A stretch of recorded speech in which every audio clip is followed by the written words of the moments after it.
quero convidar o pastor Elias. Amém. Pastor Elias, para estar aqui hoje, e vai transmitir uma palavra do coração de Deus aos nossos corações. Ele veio de lá de perto do Rio de Janeiro, ele veio de Guaratinguetá.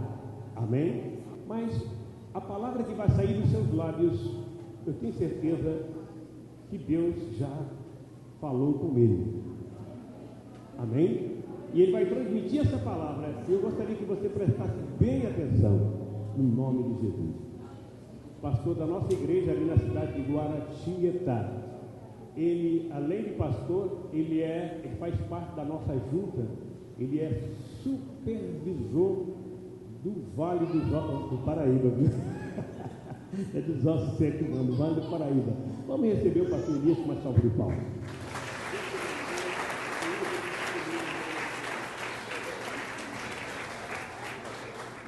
Glória a Deus. Cumprimento a todos com a paz do Senhor, amém? Amém.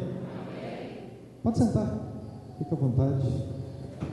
Eu quero agradecer ao pastor Paulo Antônio, a pastora Nazaré, pela oportunidade que estão me dando nessa noite. Dizer que é muito bom estar aqui. O pastor Paulo já fez uma apresentação minha. Sou ali de Guaratinguetá, estou ali há 12 anos. Sou mineiro, mas fui mineiro por 27 anos. Agora sou paulista há 12 anos. Daí você fez a conta, já achou a minha idade mais ou menos, né? E tenho uma esposa, 2 filhos. Infelizmente eles não puderam vir. Meu menorzinho está com febre, virose, então tá ruim de andar com ele, né? Saí de casa hoje 3 horas da tarde, cheguei aqui 6 e alguma coisa, né? Então o trânsito estava muito ruim, mas graças a Deus estamos aqui. E eu creio que Deus tem algo para ministrar no teu coração nessa noite, em nome de Jesus, amém? Você veio com fé? Veio com uma grande expectativa? Sabe por quê? Eu aprendi assim: quando a gente vem para a igreja, se a gente não vem com uma grande expectativa, nada acontece. Mas se eu saio de casa esperando Deus vai falar comigo, eu vou lá adorar o Senhor, eu vou lá servir a Deus, eu vou lá dar o meu melhor para o Senhor, com certeza você sai daqui diferente. Porque quando nós temos uma expectativa em Deus, Ele sempre supre as nossas necessidades, Ele sempre supre as nossas expectativas, principalmente quando o assunto é com Ele. E nessa noite você veio aqui para adorar, você veio aqui para bendizer, você veio aqui também para oferecer o seu louvor, a sua adoração ao Senhor, mas para receber uma palavra dEle nessa noite, nessa semana tão importante que o pastor, dá nome de Semana da Glória a Deus. Tem gente aqui nessa noite, glória a Deus. Semana da Conquista. Quer dizer que você veio aqui porque você quer conquistar algo, amém? Seja uma saúde para a sua casa. Eu coloquei o meu papel aqui, pedindo oração para a vida do meu filho, meu menorzinho, claro, né? Nós somos gente, nós somos pastores, mas nós somos gente, nós somos pessoa. Nós necessitamos de oração. Ore pelo seu pastor, ore pela sua pastora, pelos obreiros, pelos líderes dessa igreja, né? Nós precisamos conquistar. Todos nós temos os nossos desejos. Talvez você está aqui nessa noite e o seu objetivo nessa campanha é uma restauração familiar. Talvez o seu objetivo nessa noite, nessa campanha, é cura na alma, porque não é só o corpo físico que fica doente, a nossa alma também, falta de perdão, amargura, doenças na alma, depressão, angústia. Talvez você veio buscar uma cura para essa área na sua vida. Deus tem poder para curar isso e muito mais. Talvez você veio buscar um milagre financeiro. Estamos chegando no final do ano. Quantos gostariam de virar o ano sem dívida, né? Talvez você veio buscar um milagre financeiro para a sua casa, para a sua vida, para a sua família. Creia, em nome de Jesus. Nós servimos a um Deus que tudo pode. Nós servimos a um Deus, o Deus impossível, o Deus que abriu o mar, o Deus que fez um homem andar por sobre as águas. Significa que se a dificuldade não sair da sua frente, Deus tem poder de fazer você passar por cima dessa dificuldade. E mais, Ele te acompanha no meio dessa dificuldade. Amém? Glória a Deus. Fique de pé um pouquinho. Nós vamos ler o texto dessa palavra, Filipenses capítulo 3. Glória a Deus. Filipenses capítulo 3. Mas eu quero ler a partir do verso 1 ao verso 14.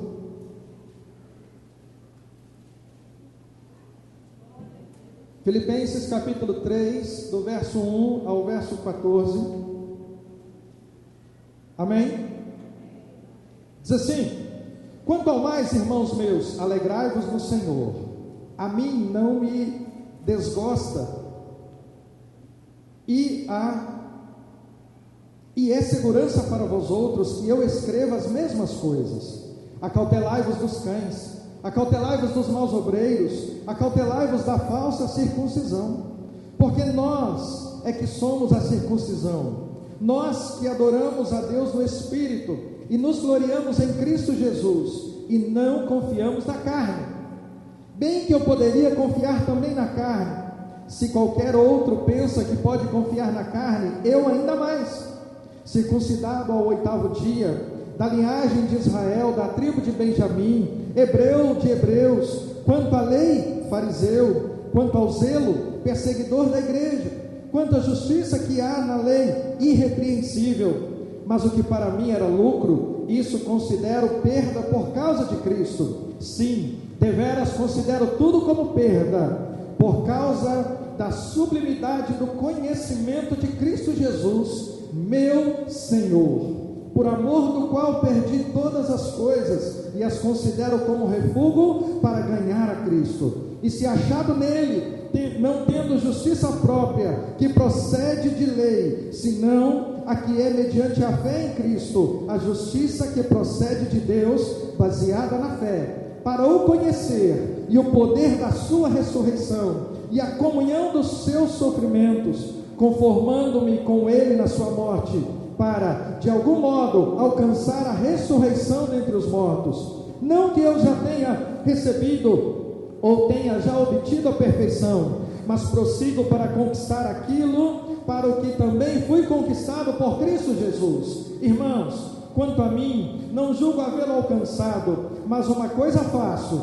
esquecendo-me das coisas que para trás ficam e avançando para as que estão adiante de mim, prossigo para o alvo, para o prêmio da soberana vocação de Deus em Cristo Jesus. Amém? Glória a Deus. Você gosta de orar? Então eu gostaria que você orasse nessa noite. Eu vou orar aqui no microfone, mas eu não gostaria de apenas eu orar, eu gostaria que você também orasse. E a sua oração hoje é: Senhor, fala comigo nessa palavra. Senhor, eu abro meu coração para o Espírito Santo tocar em mim nessa noite, em nome de Jesus. Você pode orar?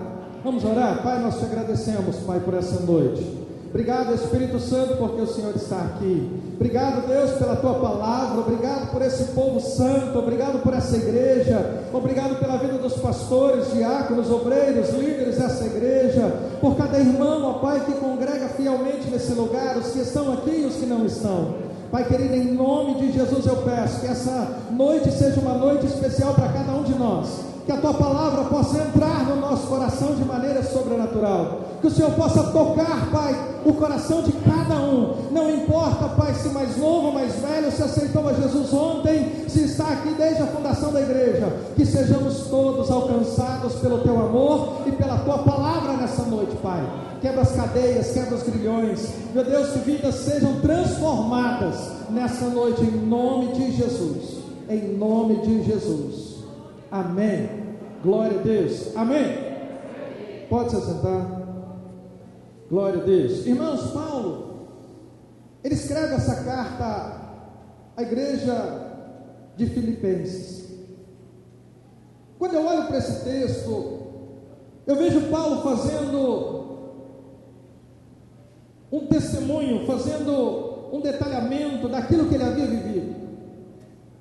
Ele havia dito: olha, eu conquistei muita coisa nessa vida, eu ganhei muito, eu fui muito importante, eu persegui muito, eu matei muito também, mas eu servi ao meu rei com dedicação. E ele diz: olha, Agora eu sou servo do Senhor. Agora eu sirvo ao meu Deus. E tudo o que eu conquistei nessa vida, eu considero como nada, como refúgio. Eu considero sem valor nenhum. Para quê? Para receber de Cristo aquilo que Ele tem para mim. Quando eu olho para isso, eu olho para essa declaração, e aí eu olho para o texto, eu vejo no verso 8, Paulo dizendo assim: sim, deveras eu considero tudo como perda, por causa da sublimidade do conhecimento de Cristo Jesus, o meu Senhor. Eu vejo Paulo dizendo: olha, mais importante do que eu ter qualquer coisa nessa vida, é eu conhecer a Jesus, é eu conhecer o meu Senhor, é eu conhecer aquele que é Senhor da minha vida, é eu conhecer aquele que deve estar à frente de todas as minhas decisões, de todos os meus propósitos, à frente de toda a minha vida. Por quê? Porque eu e você entregamos a nossa vida para Jesus, amém? Eu e você entregamos a nossa vida para Ele, e quando fizemos isso, nós passamos uma declaração dizendo: a partir desse momento, Jesus, ou Deus e Espírito Santo, a partir desse momento, vocês têm total legalidade na minha vida, total legalidade na nossa vida. Paulo, ele diz assim: agora eu não sou mais escravo do pecado, agora eu sou escravo de Cristo, agora eu sou servo do Senhor Jesus, amém? E aí eu pergunto para você nessa noite: você é um servo de Deus? Deus de fato é o seu Senhor? Eu quero dar uma passeada num outro texto da palavra, e você vai entender onde eu vou chegar lá no final. Mas eu quero que você vá comigo agora em Deuteronômio capítulo 6, versículo 4. Tem um texto lá, Deuteronômio capítulo de número 6, versículo de número 4. Glória a Deus, bendito seja o nome do Senhor. Glória a Deus. Deuteronômio 6,4 diz assim: ouve, ó Israel, o Senhor nosso Deus é o único Senhor. Ouve, Israel, o Senhor nosso Deus é o único Senhor. Irmão, de tempo em tempo você vai ler na palavra do Senhor essa frase: o Senhor nosso Deus é o único Senhor. De tempo em tempo o povo era parado para que o sacerdote, o profeta, o líder daquele momento, ele pronunciasse essas palavras. Por quê? Porque o povo, quando vivia no Egito, o povo, quando estava debaixo do jugo do Egito, o povo hebreu, quando estava lá, esse povo, eles foram acostumados no meio de um povo que tinha muitos deuses. Então, quando eles iam plantar, eles faziam lá uma plantação e pediam ao Deus da plantação que frutificasse aquela plantação. Aí eles iam cultivar o gado. Aí eles pediam ao Deus que tomava conta do gado, que fizesse aquele gado prosperar. Aí eles iam fazer de novo uma plantação, eles iam fazer uma outra coisa, uma colheita. Eles pediam ao Deus da colheita que se multiplicasse. Eles pediam ao Deus da fertilidade que desse a muitos animais, que tivessem uma fartura de animais. Então eles eram um povo acostumado a muitos deuses. E o povo hebreu, vivendo no meio desse povo, começou a ficar acostumado a muitos deuses. Começou a ficar acostumado a ter muitos deuses sobre eles. Por quê? Porque de tanto você conviver com o povo, você acaba pegando os costumes daquele povo. É ou não é? Eu, por exemplo, sou mineiro. Acho que eu não tenho sotaque mais nenhum de Minas.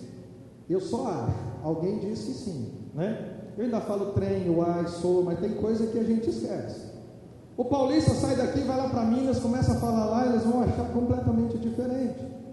Eu vou para o sul, a língua lá, o modo de falar lá é completamente diferente. Você vai para o Nordeste, é completamente diferente.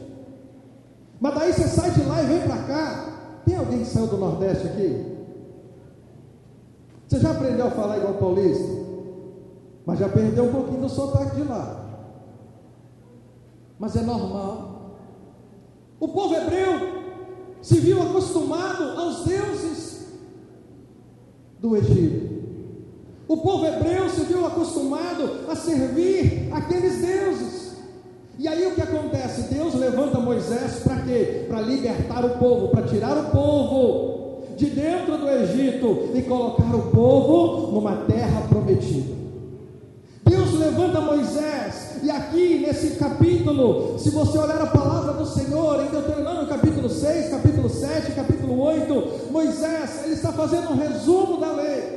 Por quê? Para mostrar para o povo que eles deviam servir a um único Deus. Por quê, pastor? Porque eles tinham muitos, mas o Deus dos hebreus é um só. Fala para o teu irmão, o seu Deus é um só. E o povo precisava acreditar nisso. O povo precisava acreditar nessas coisas. E Deus tem as suas maneiras de nos ensinar. Como que Ele faz? Ele nos leva para a escola dele. Quando você quer ensinar alguém, você leva para a escola. Todos nós estudamos, todos nós passamos pela escola. E aí qual é a escola que Deus usa para nos ensinar, para nos treinar? Chama-se deserto. Pastor, uma escola com nome de deserto? Sim, a escola de Deus chama deserto.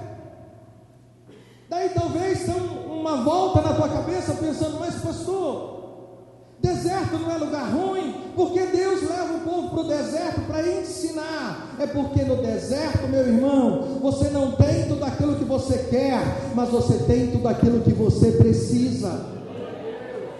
No deserto você descobre que só aquilo que vem de Deus supre a sua necessidade. Se você olhar para o povo no deserto, você vai descobrir que eles tinham muito ouro no deserto, sabia disso? Moisés sobe para o monte para receber os mandamentos, as tábuas da lei do Senhor.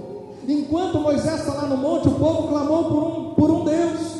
Lembra da figura de muitos deuses? O povo clamou por um Deus. O que aconteceu? Arão falou, traz todo o ouro aqui, e o povo começou a trazer ouro. Gente, tinha tanto ouro que eles fizeram um bezerro de ouro. Então no deserto tem dinheiro, no deserto tem amigos. Olha quantas pessoas estavam lá.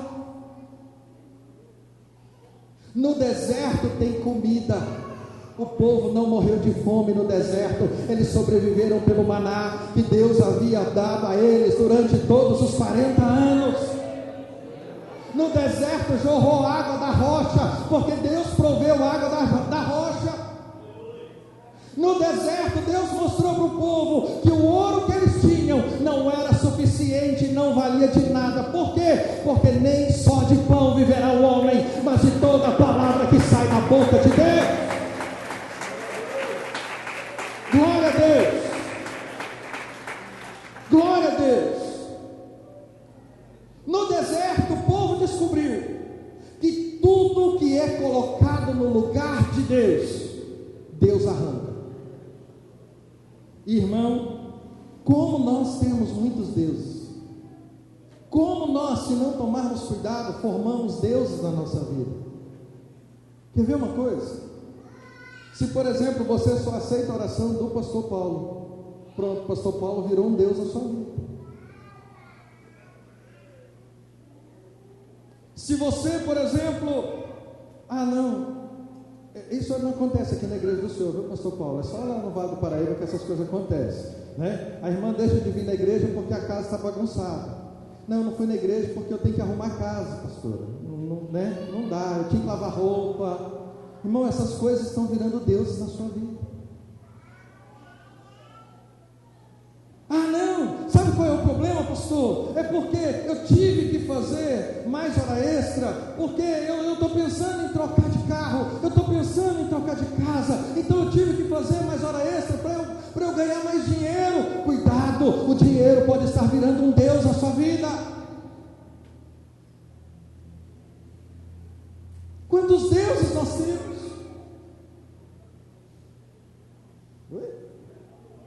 Não é só no Vale não, né? Tem gente aí que se falar, aqui não tem isso, mas lá no Vale tem, né? Se você falar assim, nós vamos fazer um voto de internet, pronto, voto de Facebook, voto de carne, voto de café, vão ficar 30 dias sem beber café, vão ficar 30 dias sem comer carne, vão ficar 30 dias sem mexer no Facebook, no WhatsApp, no Instagram, pronto, já deu problema.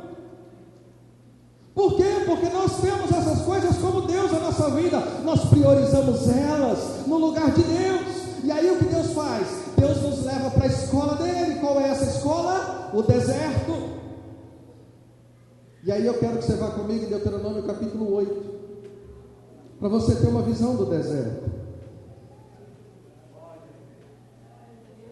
No deserto não tem celular, não tem televisão, no deserto não tem internet. Deuteronômio capítulo 8, versículo 1 e versículo 2 diz assim: achou? Glória a Deus. Cuidareis de cumprir todos os mandamentos que hoje eu te ordeno,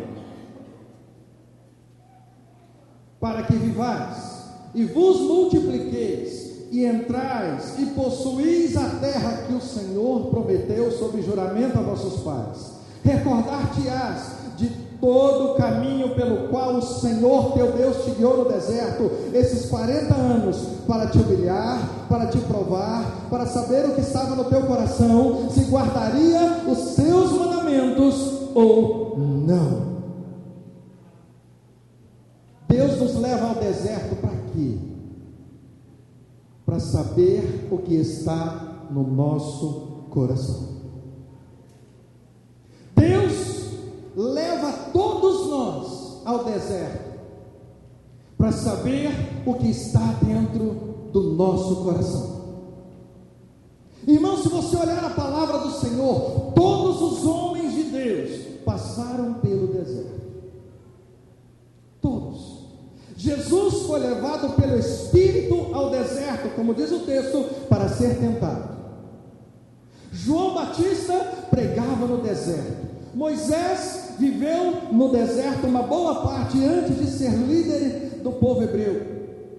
Quando eu olho para a palavra do Senhor, eu vejo Elias, eu vejo Eliseu, eu vejo Davi, homens que viveram muito tempo passando por desertos na sua vida. Agora, sabe o que é interessante? Quem é que escolhe ou quem é que define quanto tempo você fica no deserto? Alguns estão dizendo assim, é Deus.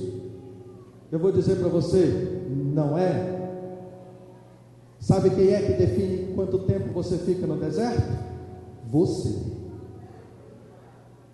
É você quem define quanto tempo você fica no deserto. Quanto tempo o povo era para ficar no deserto entre o Egito e a terra prometida? 40 dias. Quanto tempo eles ficaram? Por quê? Por causa de murmuração. Porque eles não aprenderam as lições que eles precisavam aprender no deserto. Deus, antes de levar eles para o deserto, enviou as pragas para provar, para mostrar o poderio de Deus, para mostrar que Ele era o único Deus, para mostrar que Ele era o único Senhor, para mostrar que Ele era o Deus verdadeiro, o Deus que deveria ser adorado. O povo não aprendeu isso. O que aconteceu? 40 anos no deserto. Então, muitas vezes, eu e você estamos precisando aprender humildade. Deus nos leva para o deserto para a gente aprender a ser humilde. Enquanto nós não aprendermos a sermos humildes, Deus não nos tira do deserto. Talvez você está no deserto por problemas financeiros, porque você não sabe administrar o seu dinheiro, ou você não consegue ser um fiel dizimista ao Senhor e devolver a Deus aquilo que é dele. Enquanto você não fizer um compromisso de ser fiel ao Senhor, você vai continuar no deserto. Talvez Deus te levou para o deserto para você quebrar o seu orgulho e chegar naquela pessoa e pedir perdão para ela. Mas enquanto você não fizer isso, você continua no deserto. Mas creia, todo o deserto está para nos ensinar. Todo deserto nos ensina alguma coisa. Todo deserto é ensinamento de Deus na minha e na sua vida. Sempre a grande notícia, a melhor de todas, é que Deus, Ele não nos abandona no deserto. Nós passamos pelo deserto e Deus está conosco. Em todo o tempo que o povo estava no deserto, Deus não abandonou o povo. Deus mandou uma coluna de fogo para iluminar a noite, uma nuvem durante o dia. Era a presença de Deus no meio do povo. Deus estava lá. Por quê? Porque Deus não abandona os seus. Deus não abandona os seus filhos. Deus não abandona o povo que Ele escolheu. Deus não abandona aqueles que se obedecem, que se submetem a Ele. E mesmo eles sendo desobedientes, Deus permaneceu fiel. Deus cumpre a palavra dele. A Bíblia diz: se nós formos fiéis, Ele é fiel. Se nós formos infiéis, Ele permanece fiel, porque Ele não pode negar-se a si mesmo. Pastor, então eu estou lá no deserto, e aí o que acontece? Irmão, no deserto Deus vai tirar tudo aquilo que não é dele. Sua Bíblia está aberta em Deuteronômio 8? Vamos ler aqui. Do 3.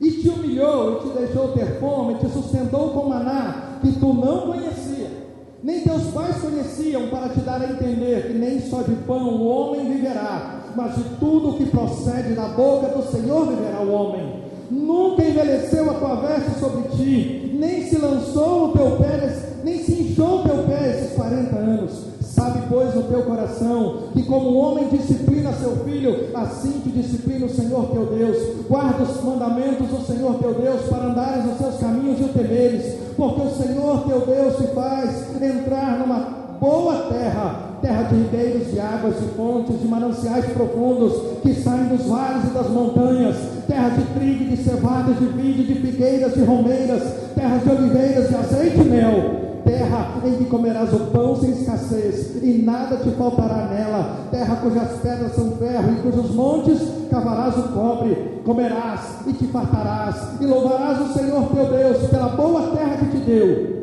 Verso 11: guarda-te, não te esqueças do Senhor teu Deus, não cumprindo os mandamentos e os juízos e os estatutos que hoje te ordeno, para não suceder que depois de teres comido e estiveres farto, depois de haveres edificado boas casas e morado nelas, e depois de se multiplicarem os teus gados e os teus rebanhos, e se aumentar a tua prata e o teu ouro, e ser abundante tudo quanto tens, se eleve o teu coração e te esqueças do Senhor teu Deus, que te tirou da terra do Egito, da casa da servidão, que te conduziu por aquele grande e terrível deserto de serpentes abrasadoras, de escorpiões e de secura, em que não havia água, e te fez sair água da pederneira.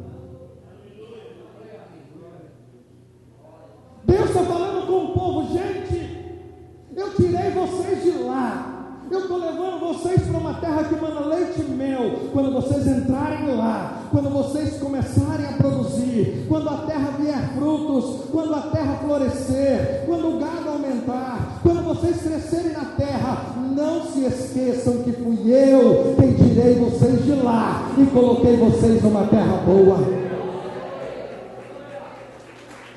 Não se esqueçam, não se esqueçam. Por que não se esqueçam? Porque senão eles atribuiriam a outro Deus.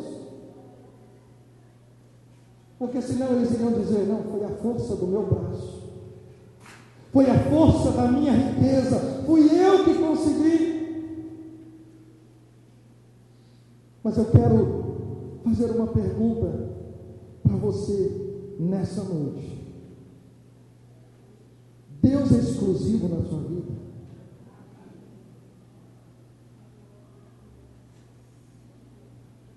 Eu quero ler de novo Deuteronômio 6:4.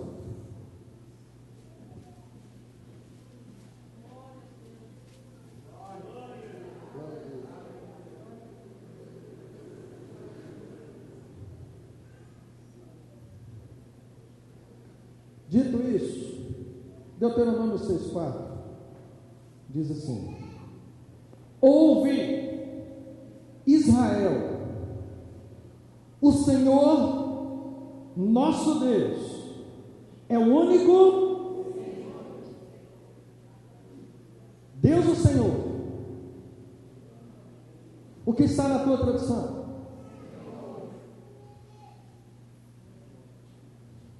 O único Senhor. Quem tem sido o Senhor da sua vida? Aqui eu quero juntar com aquilo que Paulo disse. Quem tem sido o Senhor da sua vida? Por quê? Porque Deus, nós já sabemos que Ele é o único Deus. Mas Senhor, existem vários. Sabia que existem vários senhores? Nós podemos nos submeter a vários deles.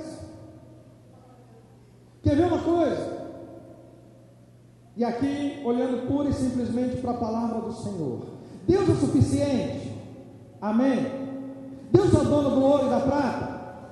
Amém? Jesus deixou escrito na palavra: eu não posso servir a dois senhores, ou eu sirvo a Deus, ou eu sirvo ao dinheiro. Por que então muitas vezes a gente fala assim: ah, se eu tiver dinheiro e Deus me abençoar, eu vou?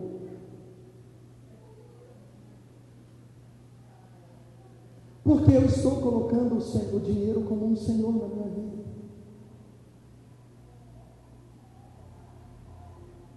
Nós precisamos ser ousados. Nós precisamos não ter limites, mas nós precisamos confiar que Deus é suficiente na nossa vida. O certo a dizer seria: se Deus me abençoar e enviar o dinheiro, eu vou fazer. Se Deus me abençoar e prover, eu vou fazer. Eu creio na provisão de Deus, então eu vou conquistar. Eu creio no milagre do Senhor, então vai acontecer. Nós temos muitos senhores na nossa vida. Nós temos o Senhor, dentro de casa. Sabia? Lá dentro da sua casa tem alguns senhores lá. Tem alguém que tem criança pequena, hein? Tem? Igual eu tenho um de 3 anos. É o que está enfermo. Estava, em nome de Jesus. Você sai de casa e fala assim: quero isso. Você vai e compra. Ah, eu estou doente, aí começa com febre. O que você faz? Você continua o seu passeio? Você muda o rumo e vai embora para casa.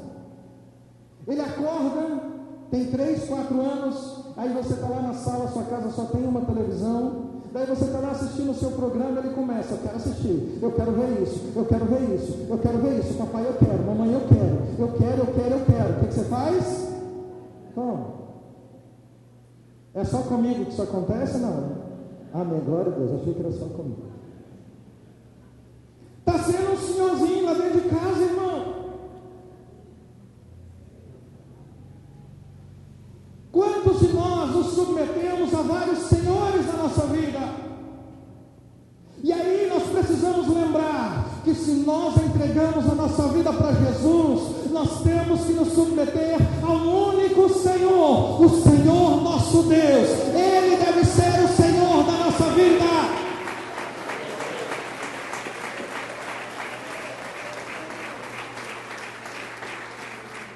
A nossa vida, as nossas decisões, os nossos compromissos têm que ser todos eles alinhados ao senhorio de Cristo.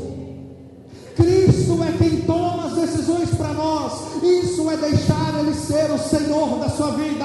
E aí eu pergunto para você: Ele tem sido o Senhor na sua casa? Ele tem sido o Senhor na sua vida? Ele tem sido o Senhor no seu trabalho?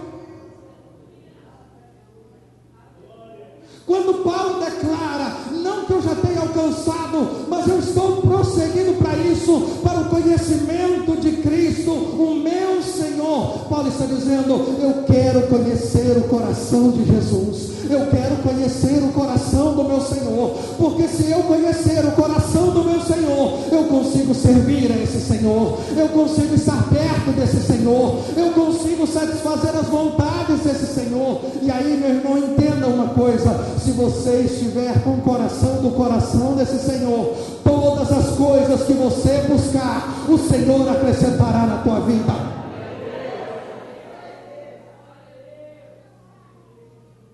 O problema é que a gente não deixa Ele ser Senhor. A gente toma a frente. Ele fala para a gente assim: olha, jejua. Está vindo o final do ano aí, eu vou fazer um voto de, né? Hoje é dia, que dia que é hoje? Eu perdi. 8. Vou fazer um voto de 30 dias. Deus olha para você, te acorda de madrugada. Eu quero que você faça um voto de 30 dias de carne. Não, Deus, vem final do ano aí, Natal, tem pernil, tem churrasco. O churrasco está caro, né? Mas tem frango assado, tem linguiça, tem um monte de coisa, lasanha. Eu vou não, Deus, deixa para janeiro. Vamos fazer em janeiro? Eu faço 40 em janeiro, pode ser. Aí Deus chama você, te acorda, o Espírito Santo te acorda de madrugada e fala assim: olha, você acorda 3 horas da manhã, morrendo de sono, você tem que acordar, você foi dormir tarde, e 6 horas da manhã você já tem que acordar porque vai para o trabalho. Daí às 3 você desperta, e aí vem uma imagem de uma pessoa no teu coração, e aí você fica, rola para um lado, rola para o outro, rola para um lado, rola para o outro. O Espírito Santo fala para você: ora. Você vira para ele e fala: Espírito Santo, eu vou dormir, senão eu vou te orar. Espírito Santo, eu estou cansado, eu tenho que acordar às 6 da manhã, depois eu paro no meu trabalho, lá 1 horinha e vou orar.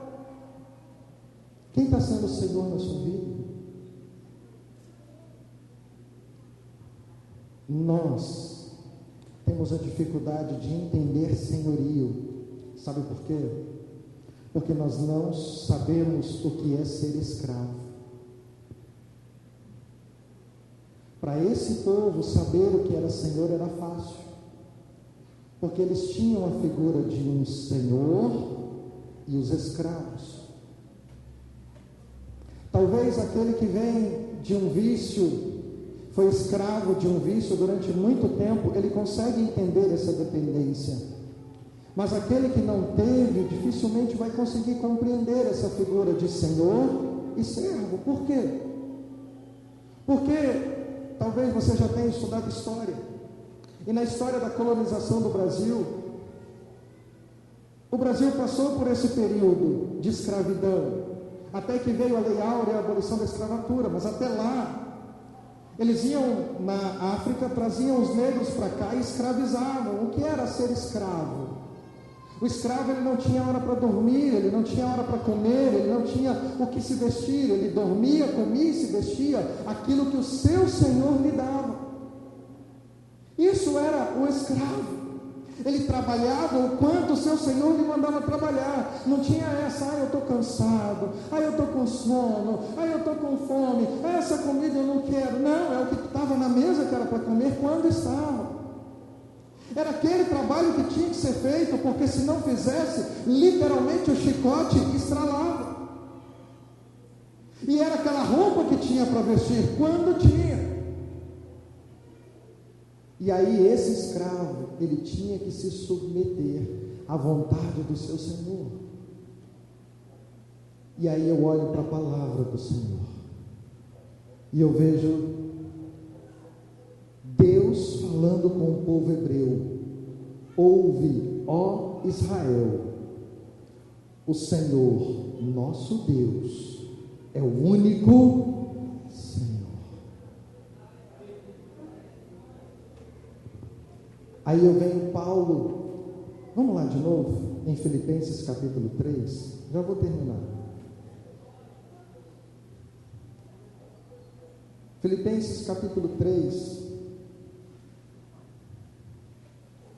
versículo 6: sim, deveras considero tudo como perda, por causa da sublimidade do conhecimento de Cristo Jesus, o meu Senhor, por amor do qual eu perdi todas as coisas e as considero como refúgio para ganhar a Cristo. E aí o verso 12, ele diz: não que eu já tenha recebido ou tenha obtido a perfeição, mas eu prossigo para conquistar aquilo para o que também foi conquistado por Cristo Jesus. Deixa Jesus conquistar você.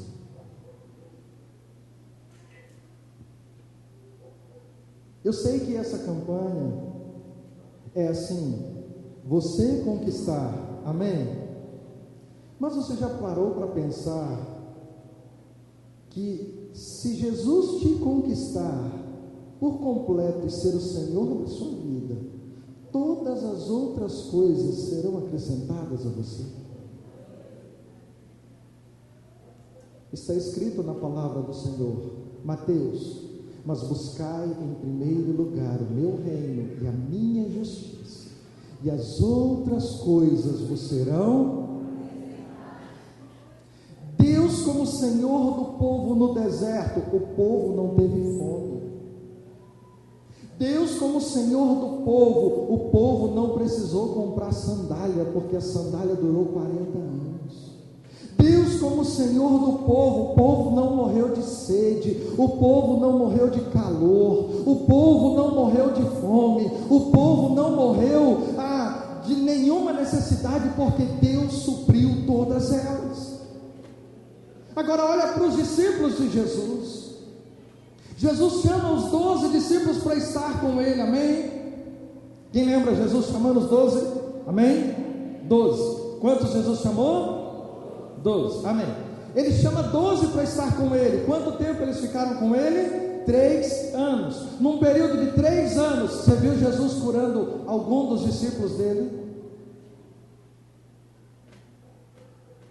Num período de 3 anos, você viu algum dos discípulos de Jesus tendo algum problema financeiro que não fosse solucionado?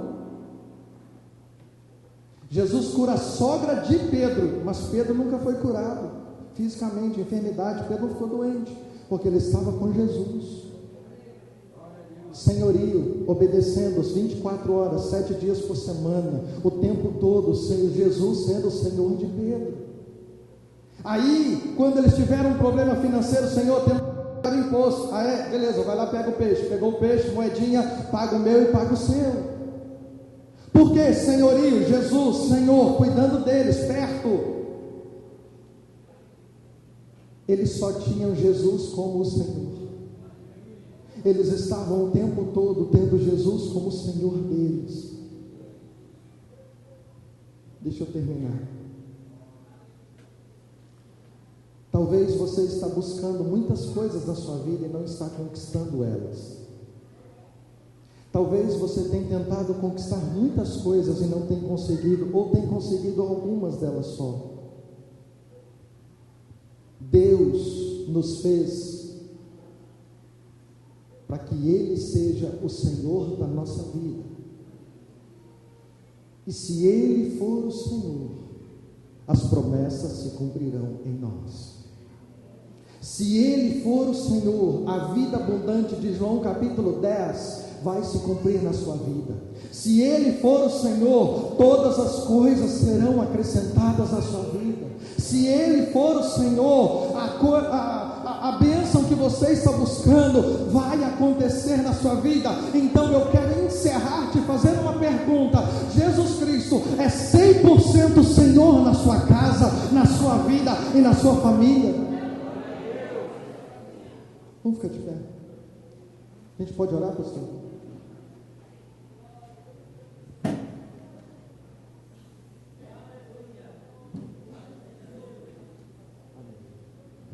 Glória a Deus. Eu gostaria de fazer uma pergunta para você nessa noite. Jesus, Ele é o Senhor da sua vida? Todas as suas decisões, você pergunta para Ele antes de fazer? Quando você vai tomar uma decisão, por mais simples que pareça, você pergunta para Ele? Irmão, eu já vi pessoas fazerem perguntas absurdas para Deus, e Deus responder e essas pessoas serem abençoadas. Mais ou menos assim, uma mulher chegou para Deus e perguntou para Deus: Deus, o que eu faço de almoço para o meu marido que vai vir almoçar em casa? Aí a mulher pegou, aí Deus falou com ela: faz essa comida. O marido chegou. Quando ele entrou dentro de casa, ele sentiu o cheiro. Quando ele olhou na panela, ele olhou para a mulher e falou para ela assim: eu estava querendo comer essa comida, eu lembrei dela lá no meu trabalho.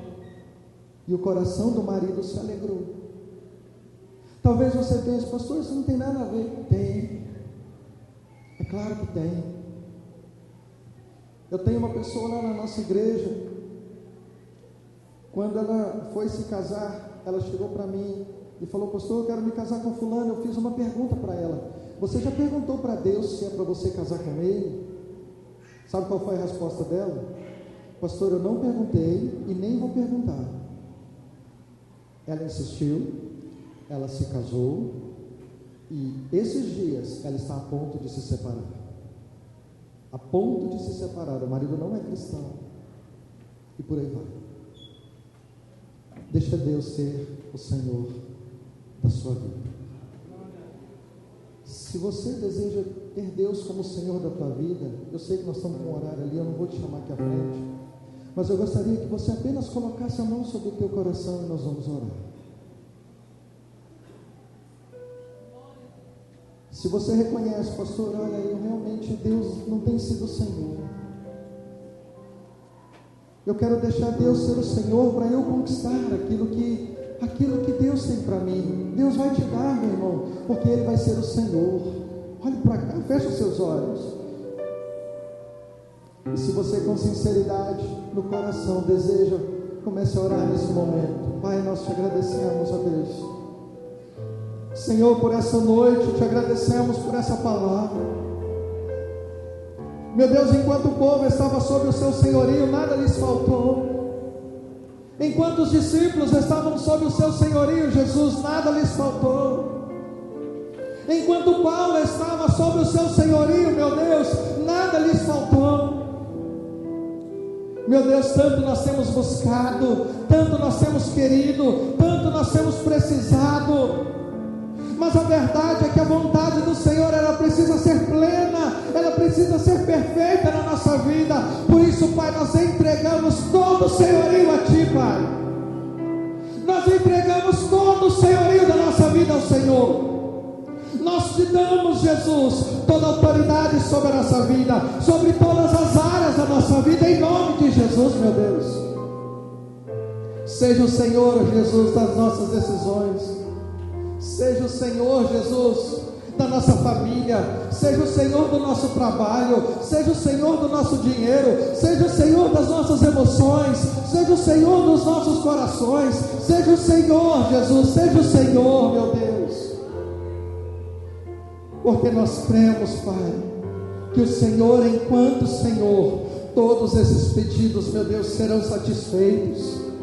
Todos esses pedidos, todas as promessas que o Senhor tem para nós, elas se cumprirão, porque nós entraremos debaixo da Tua vontade, entraremos debaixo do Teu propósito, e debaixo da Tua vontade, debaixo do Teu propósito não tem ausência, tem deserto, mas nós aprendemos no deserto, saímos dele com a vitória nas nossas mãos. Por isso, Jesus, nos ajuda, Espírito Santo, a nos submeter à vontade de Jesus, à vontade do Pai, que Ele seja sempre o Senhor da nossa vida. Pai, nós fechamos esse elo, Pai, fechamos esse elo, meu Deus, essa campanha, meu Pai, crendo, Deus, no milagre do Senhor, ó Pai, Senhor, no milagre da multiplicação, da provisão, Pai, dentro de casa, no milagre de cura, meu Deus, no milagre, Pai, da manifestação do Teu poder, trazendo libertação para a vida do oprimido, no milagre, meu Deus, da transformação de vida, no milagre, meu Deus, da porta de emprego, no milagre, meu Deus, da reviravolta financeira, em nome de Jesus, meu Deus. Pai, nós entregamos a nossa vida nas Tuas mãos, em nome de Jesus. Em nome de Jesus. Em nome de Jesus. Glória a Deus. Ainda com os olhos fechados, você pode repetir uma oração comigo? Rapidinho. Diga assim: Senhor Jesus, eu entrego o senhorio da minha vida ao Senhor. A partir de hoje, seja realmente o meu único Senhor. Amém. Pastor Paulo, obrigado. Deus abençoe.